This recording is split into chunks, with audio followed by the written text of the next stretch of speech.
Bonjour à tous, petite vidéo pour vous faire un point réception. Je sais, j'avais dit qu'il n'y aurait plus de réception. Sauf que c'est la CAF, dossier 3854. De base, honnêtement, c'est même pas la CAF qui est responsable de base, c'est Pôle emploi. Voilà, c'est tout. Je pense que je l'ai déjà dit, mais je vous redis. Pôle emploi qui fait. Enfin, pardon, on dit plus. on ne dit plus Pôle emploi, on dit France Travail. Je vais pas faire de débat là-dessus. Pour moi, ça veut déjà tout dire. Mais outre ce débat-là, France Travail a pas fait justement son travail. Dans mon cas, ils ont fait une fausse déclaration qui m'a mis dans la mouise. Et du coup, comme j'ai été honnête, parce que je suis comme ça, je suis trop honnête, et vaut mieux. Quand c'est la CAF, j'ai une technicienne de la CAF qui m'a dit vaut mieux être honnête parce que on peut vous réclamer n'importe quel document, n'importe quand. En fait. Donc je vous le dis pour ceux qui auraient envie de gruger, ne cherchez pas. D'ailleurs, elle a donné un conseil que je vous donne pour ceux qui sont à la CAF.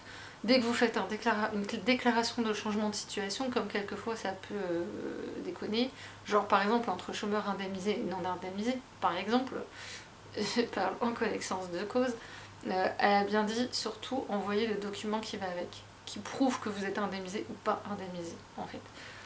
Parce que comme ça, nous, on a l'information et vous, ça vous crée des ennuis en moins. Et ils n'ont pas besoin de vérifier du coup. Enfin, ils vont vérifier, mais du coup, ils auront déjà une preuve en fait. Donc ça, je vous le dis.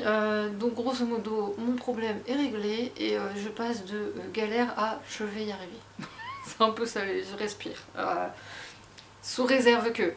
C'est un peu ça l'idée. C'est là pour ce trimestre sûr, je suis tranquille. Après, nous verrons. Donc dites-vous que maintenant, il y aura peut-être un point de réception, peut-être pas. Voilà, ce sera la surprise tous les mois. Si vous voyez que premier lundi du mois, il y a une vidéo, c'est que ça a été.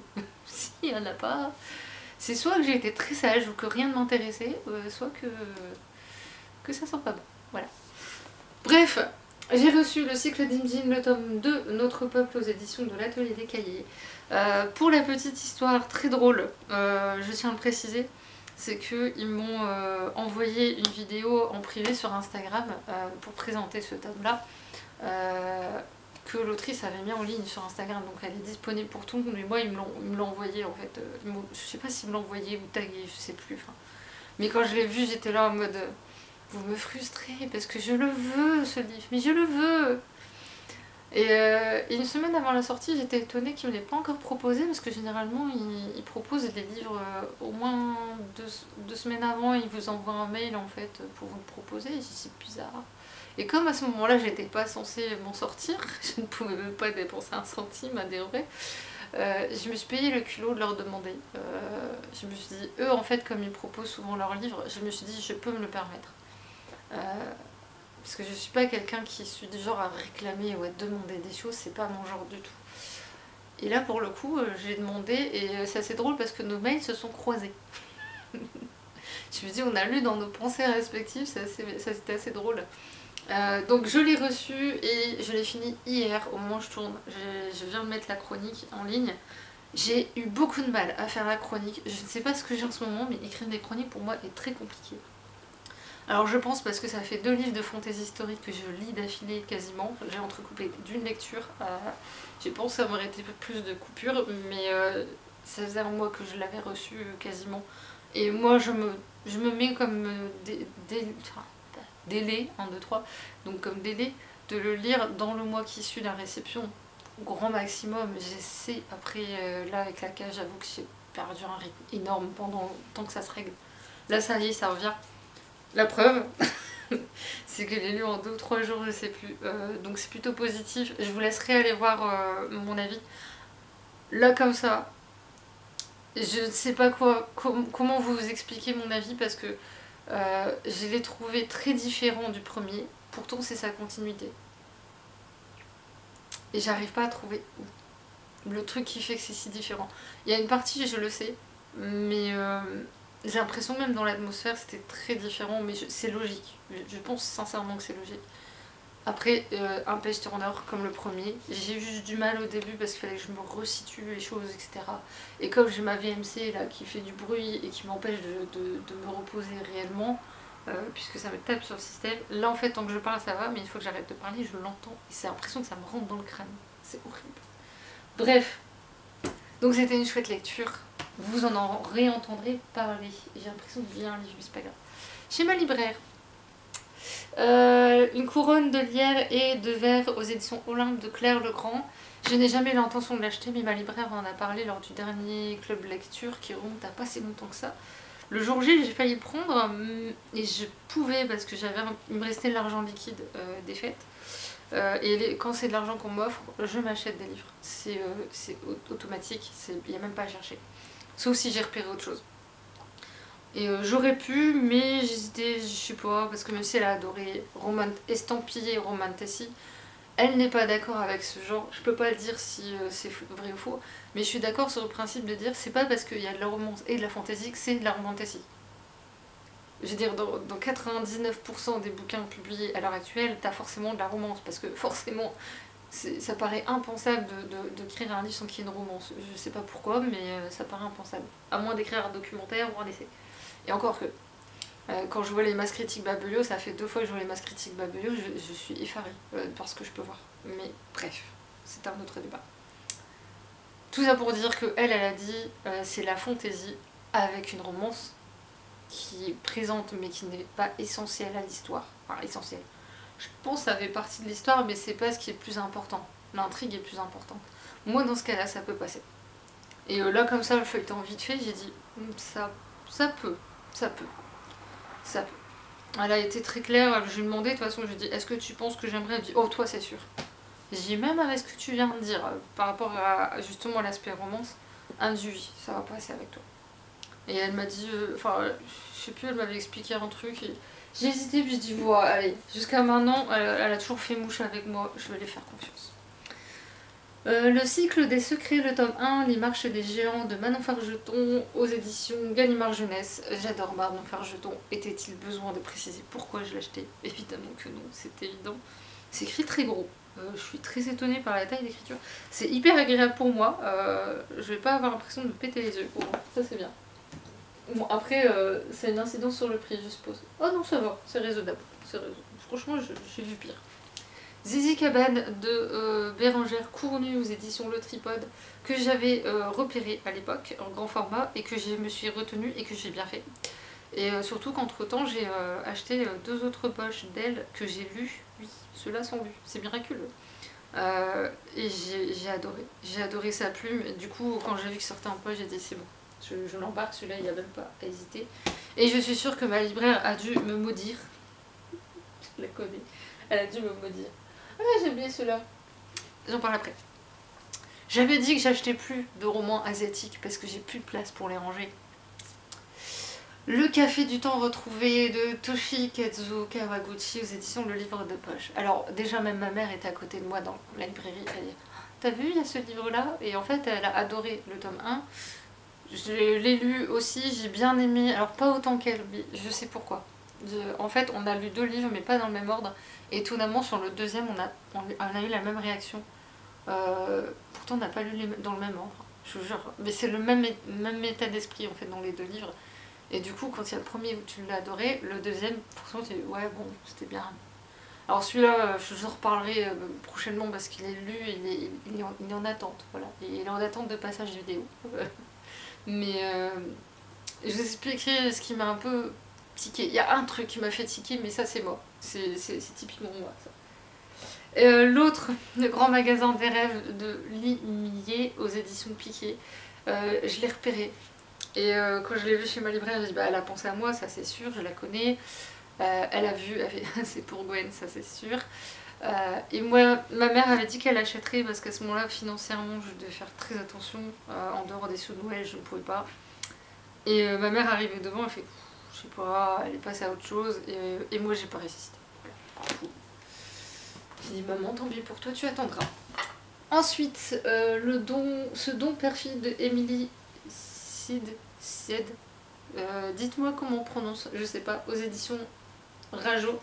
J'aime beaucoup l'objet livre. Pourtant, je déteste le citron. Soyez honnête, c'est comme beaucoup de gens, je pense. J'avais pas vu la carte, qui est très jolie. Enfin, les cartes. J'ai hésité aussi, pareil, et ma libraire, enfin là c'est la spécialisée jeunesse qui l'avait lu, elle m'a dit je sais pas si t'aimeras ou pas. Et quand elle m'a expliqué par rapport à l'aspect romance, parce que c'est ça où je tique beaucoup, et quand elle m'a expliqué, j'ai dit ah ça devrait le faire alors. Là pour le coup ça peut le faire. Euh, Parce que le mot romantasy mis à tout bout de champ, ça me gave en fait. Quelquefois c'est marqué romantasy et c'est pas de la romantasy. Il y a un. Je sais plus le titre du bouquin. Il y a un bouquin qui est chez elle, la couverture est sublime et quand j'ai eu la quatrième de couve, j'ai dit là c'est de la pure romantasy je pense. Je lui ai demandé quand même au cas où et elle m'a dit t'aimeras pas. T'aimeras pas, c'est vraiment la romance et derrière l'intrigue. Quand c'est l'intrigue et romance imbriquée, ça peut passer. Et quand c'est intrigue avec romance, vraiment qui sont pas forcément mêlés, mais il y en a pas un qui dépasse l'autre, ou alors fantasy avec une romance derrière, ça passe. Mais je me souviendrai toute ma vie d'un livre que j'avais acheté estampillé steampunk. Et en fait, c'était une romance avec un tout petit bout de steampunk. Mais quand je dis petit, c'est petit. Alors je me suis tapé les trois quarts du bouquin parce que j'étais courageuse, hein. J'ai passé la moitié du bouquin à me dire il est où le steampunk en fait. Parce qu'il suffit pas de mettre une tenue du 18e, 19e siècle, enfin du 19e siècle, pour que ce soit du steampunk. Moi ça me suffit pas, il faut autre chose hein, quand même pour du steampunk. Bref. Donc les éditeurs il faut faire gaffe en fait. Parce que du coup vous faites une mauvaise pub, il y a des gens qui achètent aussi en fonction d'un genre, et si vous mettez pas le bon genre ça peut vite se retourner contre eux. S'il y en a qui passent par là. Un mort par page de Daniel Faure aux éditions Robert Laffont. Rien que ça. Info aussi, c'est que ma libraire avait lu Quand vient la vague du même auteur et quand on a parlé avec beaucoup d'humour et je sais que moi je vais marrer.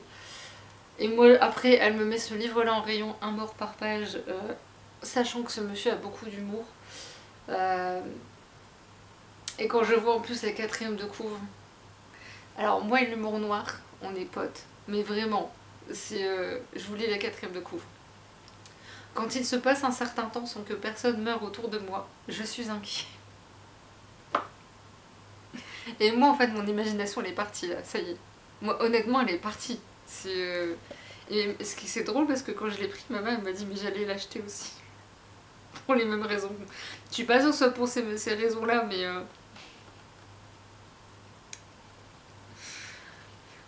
Je vous jure, des fois il est préférable de pas être dans mon cerveau parce que je pense que les gens ils... Ah non, non, non. Et je vois en fait la liste des chapitres. C'est vraiment un mort par page quoi. Je vois des mots ou des trucs. Je vous jure que franchement j'ai vraiment l'humour noir. Alors autant l'humour en dessous de la ceinture, ça et moi ça ne marche pas. Dans 99% des cas ça ne marche pas avec moi. Par contre l'humour noir vous pouvez y aller. C'est genre Jérémy Ferrari, je suis fan. J'adore ça.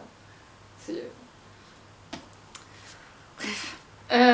Fille du destin de Kika Atsopoulou aux éditions de La Martinière. Alors je sais pas si c'est moi, mais La Martinière je les vois pas beaucoup passer en jeunesse young adulte. Ou alors c'est moi qui suis vraiment pas du tout informée, c'est bien possible aussi. Et en fait quand je l'avais vu passer dans les sorties prévues, je m'étais dit ça a l'air intéressant, j'aime bien l'idée. Et ma copine libraire elle l'a pas encore lu mais elle m'a dit ce que son repris lui en a dit. Et j'ai dit ah ça devrait le faire avec moi. Et les deux derniers. Hashtag DRCL de Shinichi Sakamoto, le tome 1 chez Kiyun. Shinichi Sakamoto, pour ceux qui ne savent pas, c'est celui qui a fait cette merveilleuse série qui s'appelle Innocent et la suite ou spin-off Innocent Rouge autour de la Révolution française qui était... Mais... Moi j'ai fini Innocent Rouge, je les ai dans ma pile à lire, j'ai peut-être commencé mais j'ai pas fini. Surtout les achats. C'est horrible. J'adore, je suis fan. De toute façon, rien que la couverture, voilà. Je l'ai lu. C'est encore mieux que ce à quoi je m'attendais. Et en même temps, je vais être honnête, je n'ai même pas lu le résumé. Mais je l'ai acheté sans savoir de quoi ça parlait. J'ai juste vu quelques images intérieures mises sur les réseaux sociaux. J'ai dit, c'est bon, je l'achète. Si, même pas, j'achète. Tu mets Shinichi Sakamoto, tu mets ce type de couverture, tu mets le type de graphisme qui est à l'image de ce que vous voyez là. Moi, c'est bon. Il n'y a pas besoin, il y a pas besoin de plus. Et je termine par... en fait j'ai mis une catégorie coup de cœur, mais il faudrait que j'en trouve une autre pour dire c'est à part. C'est ces livres où il y a une émotion, quelque chose de tellement fort qui en ressort. Cocon de Machiko Kiyo aux éditions Imo. Alors j'ai évité d'en parler, sinon je vais pleurer. J'ai fait la vidéo juste avant en fait, celle-là. Enfin juste avant. J'ai pris le temps de m'en remettre. Merci ma caméra d'être tombée en panne. En parlant, je me suis étonnée moi-même à être à deux doigts de pleurer. Parce que ce manga est juste bouleversant. Je ferai, je pense, pour une fois dans ma vie, pour une fois, je vais faire une chronique à part pour ce manga. Parce que très honnêtement, il faut. Je sais pas ce que je vais écrire, j'en sais rien. Mais je vais écrire quelque chose. Et en plus, c'est une maison d'édition que je ne connaissais pas, donc je vous invite à la découvrir surtout. Imo, c'est I-M-H-O. Ils vont en plus éditer des mangas faits par Hayao Miyazaki. C'est comme ça que je les ai découverts. Et alors, truc de dingue, c'est que j'ai découvert ce manga 2 jours avant sa sortie. Je suis allée voir ma libraire, je l'ai vu, j'ai fait les grands esprits se rencontrent encore une fois, comme d'habitude. Bref, sur ce, j'espère qu'il y aura des livres que je vous aurai donné envie de lire, d'acheter, ou je sais pas. Alors je fais jamais les résumés ici parce que je suis pas très douée pour faire des résumés, enfin je pense, j'en sais rien. Moi j'aime bien ne pas me souvenir en fait. J'aime bien repérer des livres, les acheter, qui m'asserrent ici un peu et les lire sans rien savoir, sans me souvenir de quoi que ce soit. Et c'est là où on sait si l'auteur a vraiment bien fait son taf. Si je suis obligée de regarder le résumé, c'est qu'il y a un problème quelque part. Ou alors il a mal commencé son début, c'est possible. C'est déjà arrivé que ce soit juste dans le début où il y a une info dans le résumé et il doit considérer que c'est bon, le lecteur le sait. Voilà. Non, non, non. Non, il faut faire comme si la personne ne savait rien du livre. Et moi je trouve que c'est comme ça qu'on a les plus belles surprises. Très honnête. Sur ce, je vous laisse, je vous dis à la prochaine et un de ces jours.